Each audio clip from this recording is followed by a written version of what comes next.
Hi, I'm Amy Porter, and this is my podcast. My mission in over 100 episodes is to show people how to empower themselves through music, business, and media. I try to see as clearly as possible how I can help. I showcase the music that I've played and the people I've met along the way. I'm a wife and a stepmom and a gamma. You might know me as a professor, performer, a producer, a publisher, a recording artist, and now an author.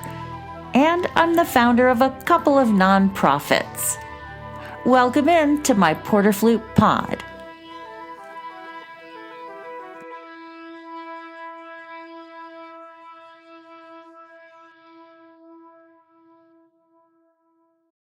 Welcome to Porterflute Pod, and thanks for being a fan and a listener. I've created a mashup today for you. This is 2026, but all these episodes were previously recorded. If you heard something you enjoyed here, please go back and listen to the full episode. Welcome to Porterflute Pod and enjoy the mashup. Welcome to Porterflute Pod. This is a bonus episode of the podcast before season 6, and I'm sitting here all alone in the pod. To be sure, Alan J. Tomasetti and Justine Sedke will be weighing in on the content. Friendcast, Season 2, Episode 13, Greg Patillo.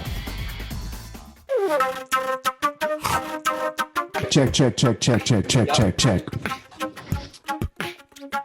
We are ready. Oh! So it's running a little hot. Yeah, hold on. I'm trying to... Hello, Phoenix.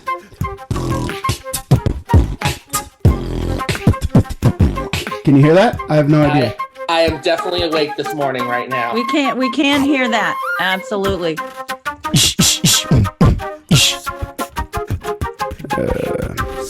This brings a whole new level to check 1, 2, 1, 2. Microphone check 1, 2. Storytime, Season 1, Episode 22. Welcoming Personal Resonance. William S. Haynes Flutes. Well, Gareth, welcome to the pod. Thanks, lovely to be here. It's story time. Story time is when there's a story from one person, then a story from another person, and then a story from me.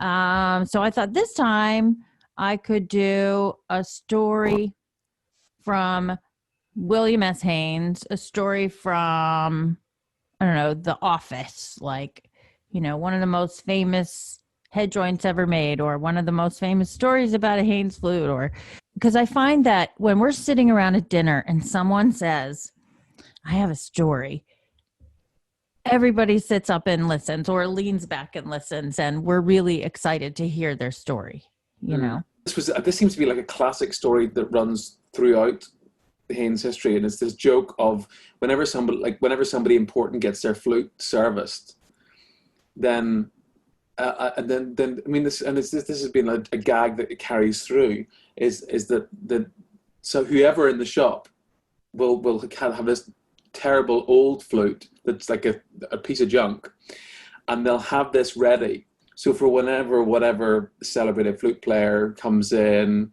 they go, here's your flute, and then they throw this flute across the room, and it obviously clatters all over the floor, and they watch their face turn white. And this apparently has been done a lot. I mean, and it's funny, so it was. I think it was first done by Lou DeVoe, which I thought was quite funny. And then Jorge said he did it to Alan quite a few times. He would just literally just drop a flute. He'd just drop this terrible junk flute like down the stairs, and then you just watch Alan just go white. So there's things like that. Storytime, Season 5, Episode 6, Viviana Guzman. All right. The battery in my computer is going up. I'm happy to say. How are you, my dear? How are you? The dog is happy. So no, she's walking around. But hi, Viviana. Welcome to Porterflute Pod. Hello. It's so nice to be here. So nice to see you. It's always just such an honor to be with Amy Porter. Oh, that's very kind. Well, I think we just need to give a little background of how we met, because that really made me feel like I needed to be around Viviana Guzman. Oh, So I remember being in Kansas City. Was it Kansas City? I think it was. And I was in one of those moments where I didn't want to be around people, and yet I was around 4,000 people. And it was at the NFA convention. And so I got some lunch from a deli, and I sat on the stairs of this banquet hall, I think. I don't even know. A spiral staircase, maybe. And or and you came and sat down at the other side of the staircase, same stair. And it was, and I thought I was completely alone there too. I think. I know. Isn't that funny? We're both, I guess, avoiding everything. And we were both in a similar space. That's how we met. In that beautiful. We did. It was calm. It was a calm meeting. It was like a very open way of meeting. We had lunch together. We broke bread. I like that. The angel set us up for life. Yeah, absolutely. Yeah. And I became enamored with your story. So this is part of my podcast platform. It's called Storytime. And if anybody can tell a story, it's you. And every time you tell me part of your life, I just am intrigued more and more. And then when you do things like swim with the whales and it hits CNN, I'm intrigued even more. So we're going to meet you today through stories. I was just swimming along. I have my pod, my swim team sort of people that I swim with. And all of a sudden the whales arrived in Half Moon Bay and they were in my swimming lane. And a friend of mine just said, did you see the whales? Or she asked me, did you see the whales while I was swimming? I said, no, I can't really see much while I'm, and it's not Hawaii where the waters are clear. It's a little more murky here. And then she said, you gotta get on top of a stand-up paddleboard. Then you'll be able to see the whales. And I thought, okay, let's do it. So we went out on our stand-up paddleboards and we had so many experiences with all these whales. I have smelled whale breath, for example. So I started bringing a plastic flute that I ordered on Amazon. So I put it in my wetsuit and I would just play a note. I would play, ooh, and the whale would go, oh. Or maybe it was vice versa, because the whale would go, and then I would play, oh. So I love to think, again, I'm putting on my magic glasses. It's a bit of extreme, but I like to think of it this way, that I was communicating and singing and playing with the whales on my stand-up paddleboard. Oh. It was so magical. I mean, I remember going out once, I think there were 4 of us, ladies, all ladies, on our stand-up paddleboards, and the whales just rose in between all of us, taking their breath. Ooh. And then I would play, ooh, and we all were just like, oh my God, it's just mind-blowing experience, earth-shattering. I mean, how many people have smelled whale breath? How many people have heard whale song while they're breathing? I mean, the whole thing was just magical. It's deeply, deeply spiritual. And so I just kept doing this because it was so amazing. And it was around the same time that GoPros became popular. So my friend Nicole and I decided one day we would go out with our GoPros, and I had a GoPro on my chest and she had hers on her forehead. And that day, it was a beautiful day here in Half Moon Bay, and this enormous whale gave me a kiss, right? And it's on my YouTube. It's got more than 1 million views on it. But that was, I sent it into the local NBC station. I used to work at a PR firm when I was at Juilliard, so I know a little bit about PR. So I sent it in, and all of a sudden I was on my way. I remember I was on the plane to Chile because I was playing in the Chilean Flute Festival. And when I landed, I had all my mailboxes had exploded. I mean, I had mailboxes I didn't even know I had, messages, everyone, ABC, NBC, CBS, CNN, Huffington Post, German TV, Argentinian TV, Japanese TV, you name, I mean, it was the whole planet wanted wanted to air my video. So I signed up with Storyful. Also, these video agencies, they all want your video too.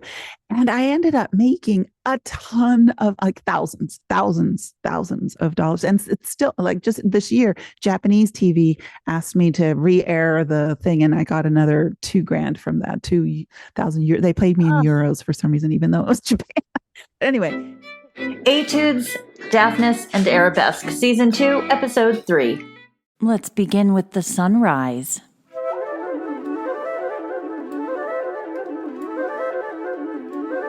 Think in 12, but count in 4. Watch the conductor carefully. If you're playing the second flute part, make more of a palm to facilitate that low register technique. Bring your arm around from the back. In the motive of 12 notes, try the grouping of 1, 2, 2, 2, 5. I play all these parts and recorded them together without a metronome to make sure that I stay with the big beat. I would highly advise everyone to learn all the parts of this incredible work.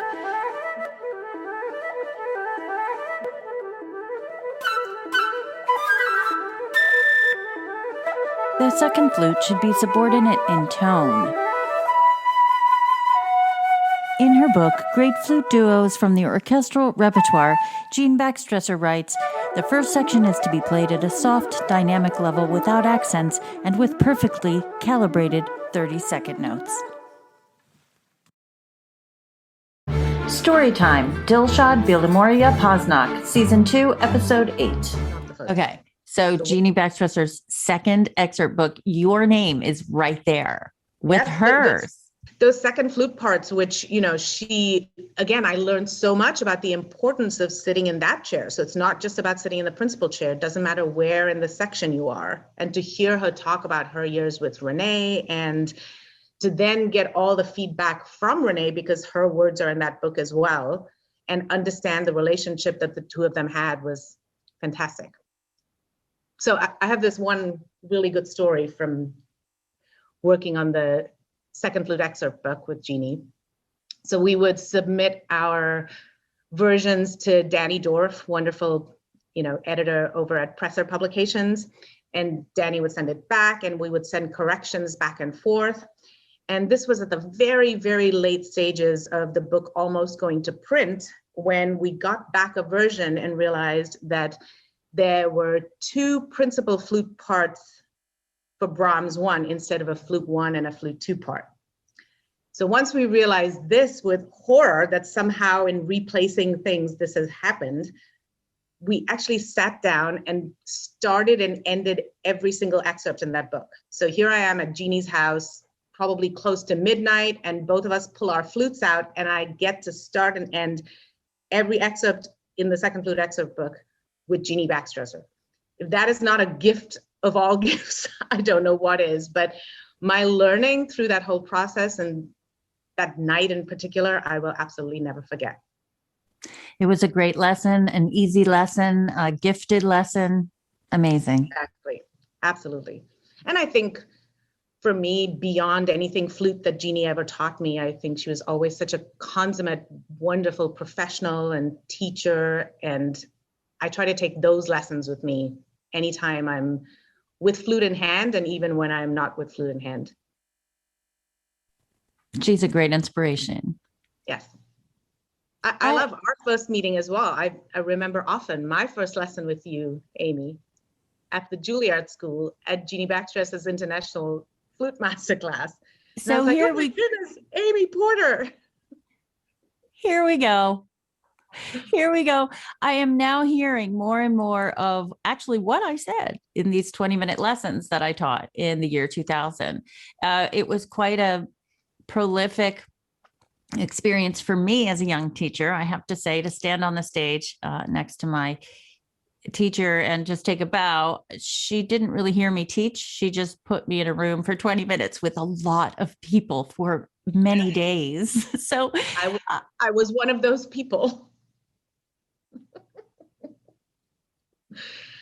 Oh, I remember coming in and, of course, certainly knowing who you were and having a little bit of certainly my nerves playing in. But I just also remember making such a great connection with you straight away, and you not being afraid to just dig in and talk about some sound things, and were just very encouraging and so much energy. I love the energy in that lesson, Amy, and I see that energy that you share with your students all the time. Well, I don't think I ever lose that energy. It's something that angels give me every day. I have to say, I don't remember all the people at those little Juilliard lessons, but I do remember meeting you. I remember meeting our producer of Porterflute Pod, Alan J. Tomasetti. He was 16. A conversation on Gobert with Penny Fisher, Season 6, Episode 4. The Nocturne and Allegro Scherzando is the only thing out there of ours. What I love about that piece, not only is it beautiful and it's very early, but it really introduced Gobert to Moise. That's the first time they ever met. Okay, so let's get into it, Penny. Okay, I mean that is a fun little factoid, is the fact that Gobert was asked to be on the jury of the final exams in the year 1906, only because he was the composer of the big piece that they were preparing for the final exam. So he was hearing all of those students that wanted to matriculate. He was hearing all of them. And this is the first time that he actually had a chance to hear this young student named Marcel Moise, who happened to win that year. And he went up to Moise after Moise played, and after the whole thing was done, he said, "I would like to work with you." And at this point, Gobert had a young, burgeoning career as the assistant conductor of the orchestra in Paris, the Société de Concert de Conservatoire, which now is the Orchestra de Paris. And so he was less known as a flutist by this time, even though he could still play very well, but he was exploring these options of being a conductor. But also the fact that he had composed this piece as a request by Taffanel, who was his mentor, who was still the professor of flute at the conservatory. He did it, I'm sure, out of love of Taffanel, to honor his mentor. But part of the outcome of it was that he met this young, very brilliantly talented flutist, Marcel Moise. And it started a relationship that went throughout their lives.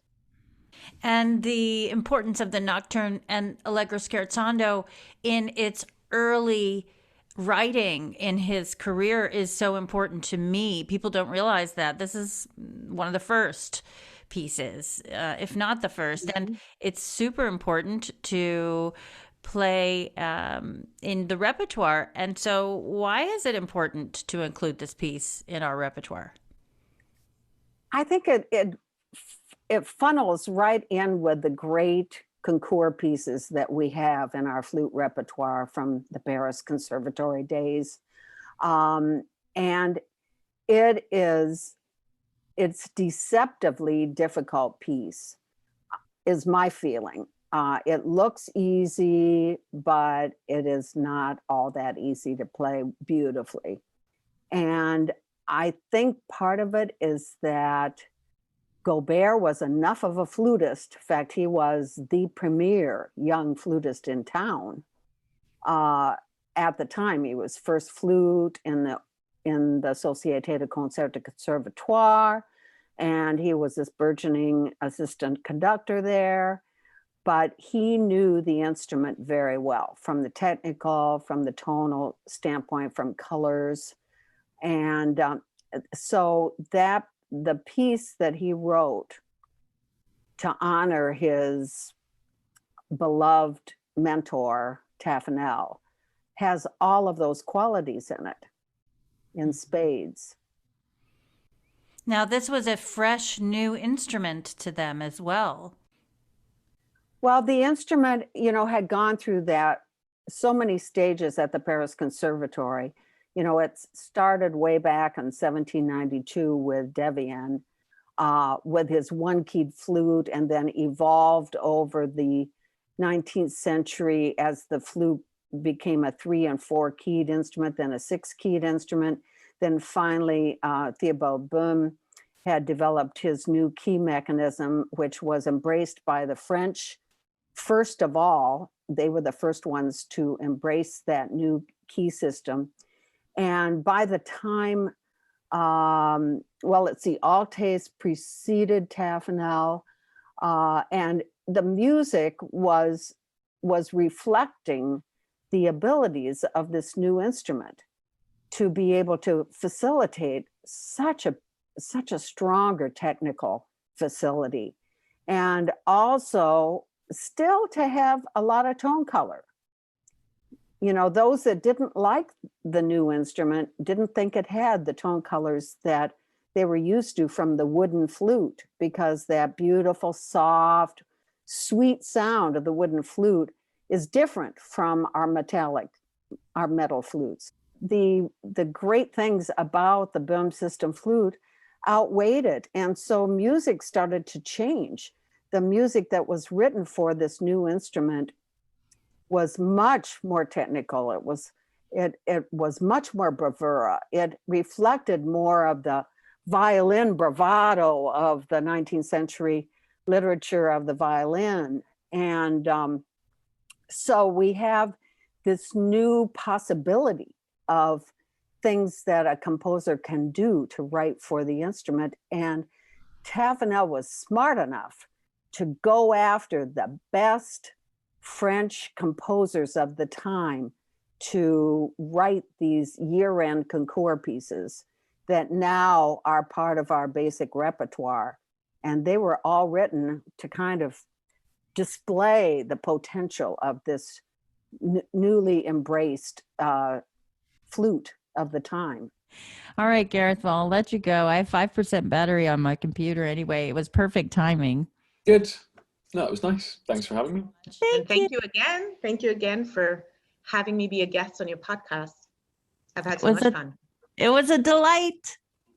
Yeah. So good to see you, Amy. Yay! This was fun. This was fun. Okay, so I have a relentless barking dog. So this is a really good, I'm so glad we got the ending. So I can just put those couple of stories in. I don't hear your dog, just by the way. Oh, okay, good. Because she's going. Okay, now she stopped. Thank you, dear. Love you, dear. And this is going to be so fun for me. So until next time, breathe well, move well, live well. And thanks for being in Porterflute Pod. I'm so grateful for you.